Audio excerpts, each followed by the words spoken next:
अलग अलग लड़ी, साथ लड़ते तो शायद नतीजे ये नहीं होते, बीजेपी नहीं जीती। देखिए, ये मुझे नहीं मालूम है उन्हें दिल्ली की क्या खबर है क्या नहीं, इसके बारे में पता है कि नहीं। दिल्ली ने किसी को हराया नहीं, दिल्ली ने केजरीवाल को एज ए मुख्यमंत्री हटाया है। हम साथ लड़ते तो और भी बुरा हश्र होता, ये मैं उनको बता देता हूँ। इन लोगों को दिल्ली में जानते नहीं, दिल्ली की जनता ने तय कर लिया था कि अरविंद केजरीवाल को हराना है। 7, 8, 10 पार्टियां भी उनके साथ लड़ लेती तो भी वो हारते। उनका हारना तय था, निश्चित था। आपको अगर चाहते थे कि आप वो सही रास्ते पर आए तो उनको कहते कि उन्होंने जो कुकर्म किए पिछले 3 साल में वो ना करते।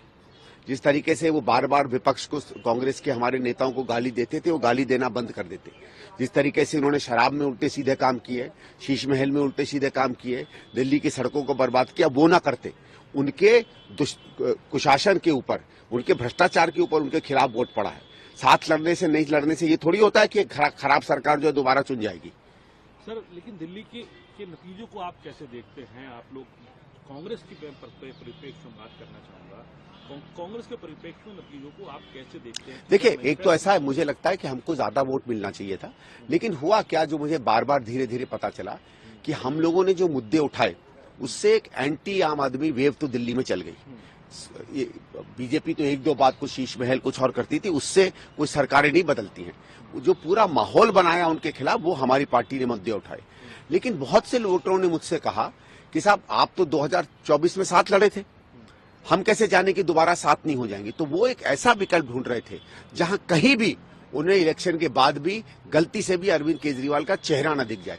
इतनी घृणा और इतनी नफरत अरविंद केजरीवाल के खिलाफ वोटरों में हो गई थी। शायद हम भी उस बात को पूरी तरीके से नहीं पढ़ पाए, और हमारे को भी उन्होंने उनकी परछाई में आगे पीछे लोगों ने देखा।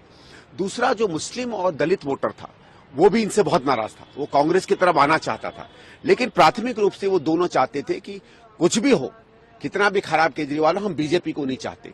तो वो चाहते हुए भी कांग्रेस उसकी फर्स्ट चॉइस थी, लेकिन क्योंकि उसको लगा कि अगर हम वोट शिफ्ट करेंगे तो शायद बीजेपी ना जीत जाए, वो आम आदमी में जाकर पहुंच गई। जो लोग कहते हैं ना कि सर इतना उनको वोट मिल गया, इनका वोट उनको इसलिए ही मिला क्योंकि लोगों को बीजेपी में उस तरीके का विकल्प नहीं दिख रहा था जिस तरीके का विकल्प वो देखना चाहते थे। नहीं तो आम आदमी की 22-23 छोड़िए, 11-12 सीटें भी नहीं आती। अब सर, कई सवाल खड़े हो रहे हैं। पंजाब के विधायकों को जब उन्होंने दिल्ली में बुलाया तो पंजाब के